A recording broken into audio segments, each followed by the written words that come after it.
চাঞ্চল্যকর এই জোড়া খুনের কারণ অনুসন্ধানে আয়েশা বলে, কাজে আসার দ্বিতীয় দিনে সে বাসা থেকে 2000 টাকা চুরি করে।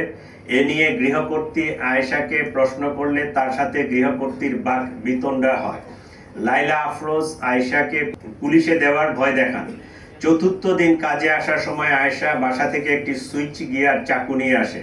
ঘটনার দিন টাকা চুরি নিয়ে তাদের মধ্যে আবারও কথা কাটাকাটি হয় এবং ধস্তাধস্তির এক পর্যায়ে আয়েশা গৃহকর্ত্রী লাইলা আফরোজকে সুইচ গিয়ার দিয়ে এলোপাতাড়ি ছুরিকাঘাত করে।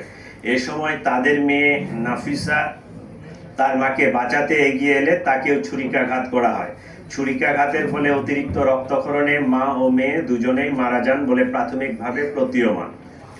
গত 8 ডিসেম্বর সোমবার রাজধানীর মোহাম্মদপুরের শাহজাহান রোডের একটি বাসায় গৃহকর্মী কর্তৃক লাইলা আফরোজ, যার বয়স 48, তার মেয়ে নাফিসা 15 নৃশংসভাবে খুন হন। নির্মম ও বীভৎস এই ঘটনা সারা দেশে ব্যাপক চাঞ্চল্যের সৃষ্টি করে।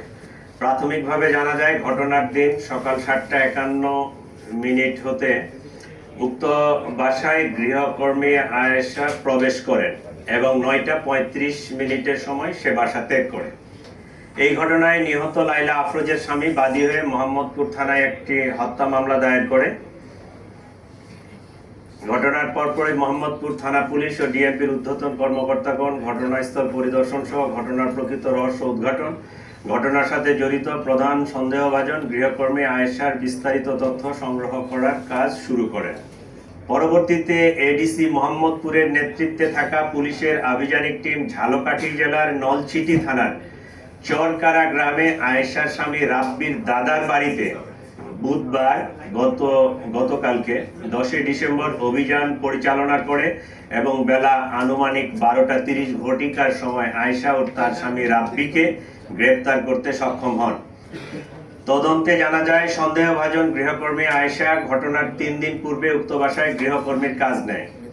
কাজে যোগ দেওয়ার পূর্বে তার নাম ঠিকানা, যোগাযোগের কোনো ফোন নাম্বার উক্ত বাসায় কারো কাছে ছিল না। সন্দেহভাজন আয়েশাকে শনাক্ত করার জন্য পুলিশ উক্ত ভবনের আশেপাশের সিসিটিভি ফুটেজ সংগ্রহ বিশ্লেষণ করে, কিন্তু কাজে আসা যাওয়ার সময় সে মুখ ঢেকে রাখত এবং তার চেহারা শনাক্ত করা সম্ভব ছিল না। প্রাথমিক জিজ্ঞাসাবাদে আয়েশা ঘটনার সাথে জড়িত থাকার বিষয়টি স্বীকার করেছে। একইভাবে জানা যায়, গৃহকর্মে নিয়োজিত থেকে চুরি করার অভ্যাস পূর্ব থেকেই তার ছিল। আমি আপনাদের মাধ্যমে পুরা দেশবাসী, বিশেষ করে ঢাকা নগরবাসীকে অনুরোধ করব, আপনারা এই গৃহকর্মী, গৃহ সহায়তাকারী রাখার পূর্বে অবশ্যই তাদের পরিচিতি নিশ্চিত হবেন। আপনি পরিচিতি নিশ্চিত না হয়ে কখনোই কোনো গৃহকর্মীকে বাসায় অ্যালাউ করবেন না। এটা আমাদের ডিএমপি কমিশনারের পক্ষ থেকে ঢাকাবাসীর জন্য বিশেষ অনুরোধ।